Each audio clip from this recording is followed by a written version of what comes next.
natūralu, kad kada yra valstybės apsauga taikoma, mes negalim visuomenė žinoti visų detalių. Nei kokiam bute, nei kaip gyvena, nei ką daro. Čia natūralu, kad visuomenė šitoje vietoje nori kraujo, dėja, turbūt ir patys nelabai norėtų, kad jos per akto skylutę stebėtų. Iš kitos pusės natūralu, kad jeigu yra skiriama apsauga ir mergaitė, ir mamai, tai jos netgi negyvena dviese, jos turi apsaugą netoli. Kitas dalykas yra akivaizdu, kad kada mergaitė būtų grąžinta, joms yra reikalingos paslaugos ir mamai, ir dukrai. Tai yra tiek ryšių atstatymo, tiek bendravimo ir gyvenimo paties. Iš tikrųjų, socialinių paslaugų daug žmonių gauna valstybėje ir jos yra teikiamos, galbūt ne visos kokybiškos. Tai manau, kad tvirkinimui sąlygų tai turbūt net minimalių nebūtų.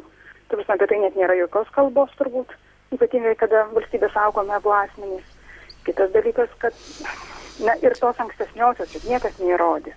Tai dabar, kalti žmogų prie kryžiaus, kur niekas nežino, kaip buvo.